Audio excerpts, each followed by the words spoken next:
7h, 9h, Nikos Aliagas sur Europe 1. Et vous avez raison, Nikos, c'est l'heure de la revue de presse avec David Abiker. Bonjour David. Bonjour Nikos, bonjour Céline et bonjour à tous.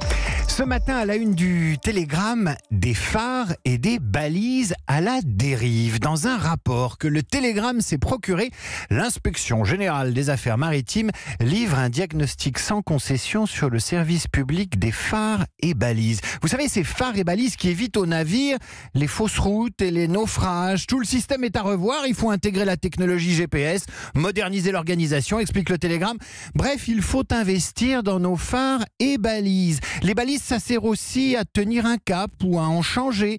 Des phares et des balises, on en a besoin quand on gouverne. Toute la presse ce matin s'inquiète d'ailleurs de l'absence de phares et balises politiques et syndicaux entre le pouvoir et les gilets jaunes. Des phares et des balises, on en a besoin face à la science dans la crise des implants ou devant le développement de la génétique qui fait la une de la Croix ce matin.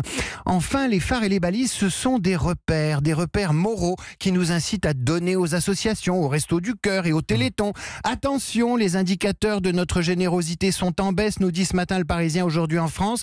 Une façon de nous mettre en garde, telle une balise, contre une falaise qui s'appelle l'égoïsme. 700 millions de Chinois. Emma. On commence David avec l'absence de balises sociales et syndicales. C'est dans les pages des Échos. Alors que le Parisien aujourd'hui en France s'intéresse à ses dons aux associations qui marquent le pas à l'approche de Noël, Cécile Cornudet, dans les Échos, nous parle de la démocratie du moi, inspiré peut-être par Jacques Dutronc, et des divisions internes des Gilets jaunes. Il y a ceux qui ont désigné 8 représentants pour parler, voire négocier avec le pouvoir, mais aussi ceux qui estiment qu'ils n'ont pas besoin de porte-parole et de syndicats. Macron a fait son élection sur la fin des partis et des corps intermédiaires, écrit l'éditorialiste. Eh bien, ça lui manque aujourd'hui. Et le Figaro revient lui aussi sur ces gilets jaunes qui ne se sentent pas représentés par les 8 autres porte-voix que d'autres ont désignés et qui n'ont pas davantage été consultés. Et ça ne les dérange pas plus que ça, d'ailleurs. C'est toute la complexité du mouvement. Des gilets fluo, mais pas de phare ou de balises pour éclairer le mouvement et le pouvoir. Les gilets jaunes, c'est l'échec de ceux qui n'écoutent pas les syndicats, explique Yves Verrier, nouveau patron de Force ouvrière dans les Échos.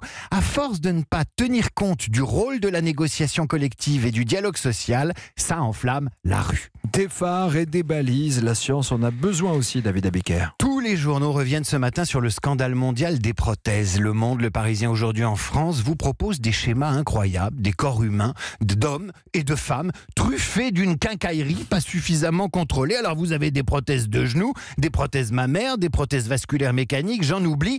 On faisait attention à ce qu'on mangeait, il va falloir faire gaffe à ce qu'on nous greffe et nous implante car les contrôles sont insuffisants.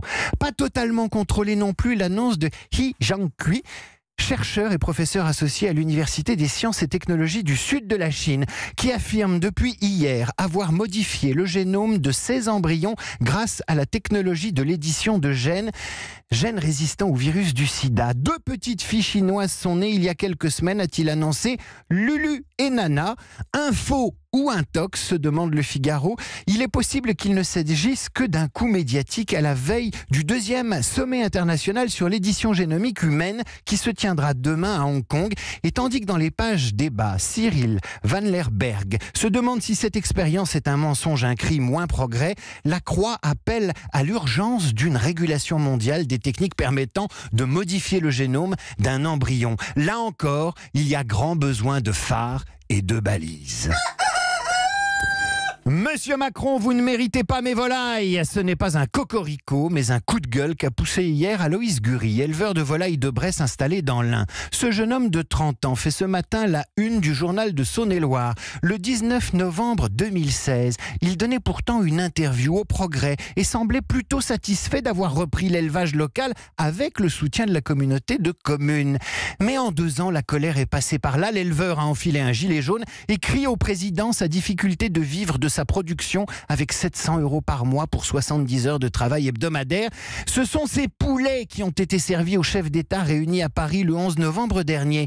Sa vidéo a déjà été vue près de 100 000 fois sur Facebook.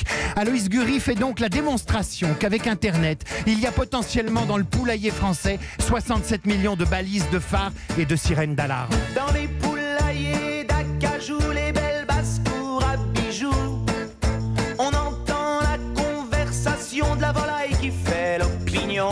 Cocorico, la revue de presse était présentée par David Abiker.